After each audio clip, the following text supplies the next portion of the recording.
नमस्ते दोस्तों। आज मैं भगवत गीता अध्याय 3 कर्मयोग के बारे में आपको बताऊंगा। अर्जुन कृष्ण को पूछते हैं, हे केशव, अगर ज्ञान कर्म से श्रेष्ठ है तो आप मुझे कर्म यानी युद्ध करने को क्यों कह रहे हो। तब भगवान कृष्ण अर्जुन को कहते हैं, हे पार्थ, कर्म करना यह बहुत जरूरी है, बहुत महत्वपूर्ण है, क्योंकि अगर हम कर्म करना छोड़ दें तो ये जीवन रुक जाएगा। अगर विद्यार्थी को अच्छे मार्क मिलाने हैं तो उसे पढ़ाई तो करनी पड़ेगी।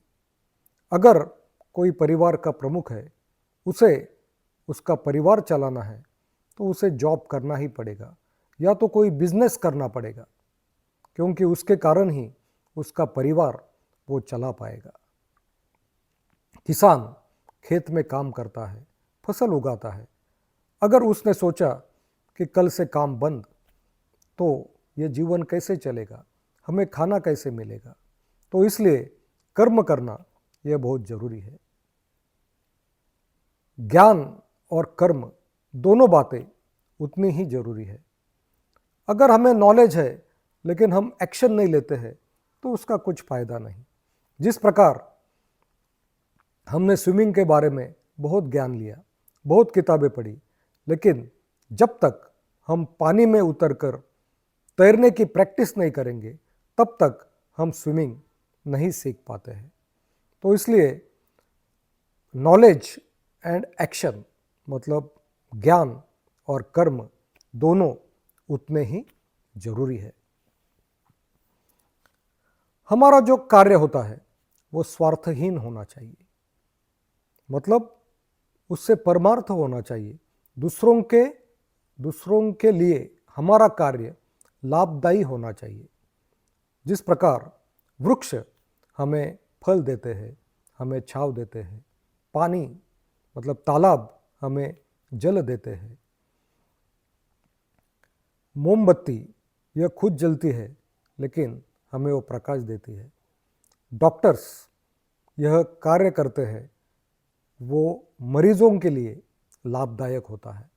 तो मतलब हमारा जो भी कार्य है, हम कर्म करने के बाद जो भी धन हमें मिलता है तो उसके कारण हमने समाज कार्य भी करना चाहिए, लोगों का काम करना चाहिए। अगर आप बड़ा बिजनेस चलाते हो तो आप एम्प्लॉयज़ के लिए वो फायदे का होना चाहिए। अलग अलग एम्प्लॉयज़ आपके बिजनेस में जॉब करते हैं तो उन्हें उसका फ़ायदा होता है। वो एम्प्लॉयज़ सामाजिक कार्य करते हैं, बिजनेसमैन सामाजिक कार्य करते हैं तो लोगों को उसका फ़ायदा होता है।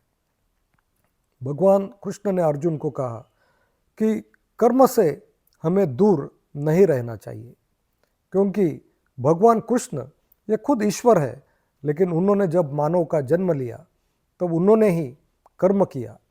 उन्होंने मथुरा में कंस का वध किया, बाद में महाभारत के समय पांडवों को मार्गदर्शन किया, शिशुपाल का वध किया, जरासंध का वध करवाया। मतलब खुद भगवान कृष्ण ने कार्य किया है, कर्म किया है। सूरज ने अगर डिसाइड किया कि कल से मेरी ड्यूटी बंद, कल से मैं नहीं उगूंगा, तो हमें रोशनी कहाँ से मिलेगी, हमारा जीवन कैसे चलेगा। अगर गाड़ी का इंजन बंद हो गया तो गाड़ी कैसे चलेगी। तो इसलिए कर्म हमेशा हमें करना पड़ेगा। कोई सफाई करने वाले लोग हैं नगर पालिका के, और उन्होंने सोचा कि कल से काम बंद, तो रास्ते क्लीन कैसे होंगे। अगर जो कंपनी में लेबर होते हैं उन्होंने डिसाइड किया कि कल से प्रोडक्शन बंद, तो कंपनी कैसे चलेगी। तो इसलिए कर्म करना ये बहुत महत्वपूर्ण है। लीडरशिप के बारे में भी भगवान कृष्ण ने 3 अध्याय में बताया है। उन्होंने कहा है कि अपना जो भी कार्य है वो लोगों के लिए प्रेरणादायी होना चाहिए। आपका जो भी कार्य है वो लोगों ने सदियों तक याद रखना चाहिए। भगत सिंह आज भगत सिंह जी को कई फॉलोअर्स है। आज भी हम भगत सिंह को याद करते हैं, उन्हें वंदन करते हैं। आज भी महात्मा गांधी को कई फॉलोअर्स है। विराट कोहली, सचिन तेंदुलकर सर्वश्रेष्ठ खिलाड़ी है, लोग उन्हें फॉलो करते हैं। उन्होंने कैसी प्रैक्टिस की, फिटनेस कैसे संभाला, लोग वो फॉलो करते हैं। तो इसलिए हम अगर लीडर है तो हमारा कार्य प्रेरणादायी होना चाहिए। जो नेता है उनका कार्य प्रेरणादायी होना चाहिए। जब हम अच्छा कार्य करते हैं तब हमें यश मिलता है। तो भगवान कृष्ण ने कर्मयोग में और एक बात कही है कि जब हम यशस्वी होते हैं तब अहंकार हमें छूने लगता है। तो अहंकार से हमें दूर रहना चाहिए, क्योंकि अहंकार के कारण हमारा विनाश होता है। रावण कितना शक्तिशाली था, लेकिन अहंकार के कारण उसका नाश हो गया। और आखिरी में भगवान कृष्ण बहुत ही इम्पोर्टेंट बात कहते हैं। हमारे शरीर को हमारे इंद्रिय कंट्रोल करते हैं, इंद्रियों को मन कंट्रोल करता है। मन इंद्रियों से श्रेष्ठ है, क्योंकि मन इंद्रियों को कंट्रोल करते हैं।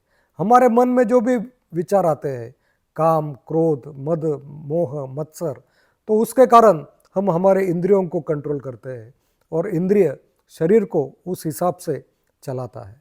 लेकिन मन से श्रेष्ठ बुद्धि होती है। अगर हमारे पास अच्छा ज्ञान है तो हमारी बुद्धि और तेज होती है। वो बुरा और अच्छा इसमें भेद समझती है और वो मन को कंट्रोल करती है, और फिर मन अच्छे कार्य करता है। और भगवान कृष्ण ने कहा है कि बुद्धि से श्रेष्ठ आत्मा है। तो आप अगर ज्ञान से अपने आत्मा को समझ लेते हैं तो हमें आत्मज्ञान प्राप्त होता है। और जिन्हें आत्मज्ञान प्राप्त हो गया तो वो बुद्धि पर कंट्रोल करता है, बुद्धि मन पर कंट्रोल करती है, मन इंद्रियों पर कंट्रोल करता है, इंद्रिय शरीर पर कंट्रोल करता है, और हम सत्कार्य करते हैं, सत्कर्म करते हैं। तो यह है अध्याय 3 कर्मयोग। जय श्री कृष्ण।